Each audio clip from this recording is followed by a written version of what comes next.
నమస్తే. ఇదేలే తరతరాల చరితం, జ్వలించే జీవితాల కథనం.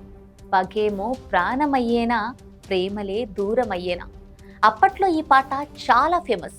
ఇప్పుడు వైఎస్ ఫ్యామిలీని చూస్తే ఈ సాంగ్ గుర్తుకు రాక మానదు. ఎంతో అన్యోన్యంగా ఉండే వైఎస్ ఫ్యామిలీ కేవలం వ్యక్తిగత పగలతో బంధాలు తెంచుకుంది. వైఎస్ రాజశేఖర రెడ్డి బ్రతుకున్నప్పుడు అత్యున్నత విలువలతో బ్రతికిన కుటుంబంలో ఇప్పుడు చీలిక వచ్చింది. వైఎస్కు ఎంతమంది అభిమానులున్నారో వారంతా ఇప్పుడు జరుగుతున్న పరిణామాలతో బాగా ఇబ్బంది పడుతున్నారు. జగన్ వైసీపీ అధినేత అయితే ఆయన్ని జైలు పాలు చేసిన కాంగ్రెస్ పార్టీకి ఆయన సొంత చెల్లి షర్మిల అధ్యక్షులుగా ఉన్నారు.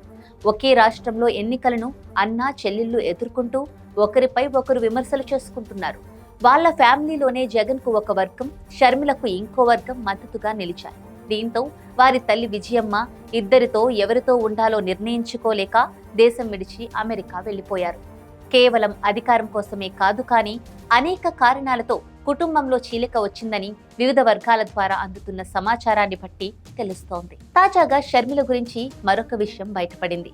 1000 కోట్ల విలువైన ఒక ప్రాజెక్ట్ కోసం ప్రయత్నిస్తే దానికి జగన్ సహకరించలేదట. అలా చేస్తే ప్రతిపక్షాలకు బలమైన ఆయుధం ఇచ్చినట్లవుతుందని జగన్ అభిప్రాయం. అక్కడే షర్మిల అన్నపై అలిగారని, సీఎంగా ఉండి కూడా మాకు ఏం ప్రయోజనమని అన్నపై ఫైర్ అయినట్టు సమాచారం. దీనికి బ్రదర్ అనిల్ ఆజ్యం పోశారు. దాంతో తనకి రావాల్సిన ఆస్తుల గురించి కూడా షర్మిల జగన్తో గొడవ పడ్డారట. అప్పటి నుంచి జగన్ పై పగబట్టేశారు షర్మిల.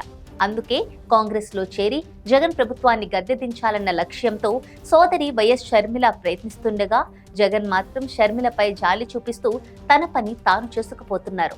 అయితే ఇక్కడ వైఎస్ అభిమానులని కలవరపరిచే విషయం ఏంటంటే, కడప పార్లమెంటు నుంచి కాంగ్రెస్ అభ్యర్థిగా వైఎస్ షర్మిల బరిలో దిగారు. అదే సమయంలో వైఎస్ కుటుంబం నుంచి వైఎస్ అవినాష్ రెడ్డి కూడా వైసీపీ అభ్యర్థిగా రంగంలో ఉన్నారు. ఇప్పటి వరకు కడప పార్లమెంటులో వైఎస్ కుటుంబానికి ఓటమి అనేది లేదు. కానీ ఈసారి ఎవరు ఓడినా ఎవరు గెలిచినా వైఎస్ కుటుంబం ఓటమి చవిచూసిందన్న విమర్శలను ఎదుర్కోవాల్సి ఉంటుంది. రాజకీయంగా ప్రజలు ఎవరిని ఆదరిస్తే వారే వైఎస్ వారసులుగా ప్రజలు గుర్తిస్తారు. వైఎస్ షర్మిల తొలుత తెలంగాణలో పార్టీ పెట్టి దానిని కాంగ్రెస్ లో విలీనం చేసి తర్వాత ఏపీ ఎన్నికల సమయానికి జగన్ కు వ్యతిరేకంగా ఆమె జనంలోకి వెళుతున్నారు. షర్మిల నిలకడలేని నేతగా ముద్రపడ్డారు.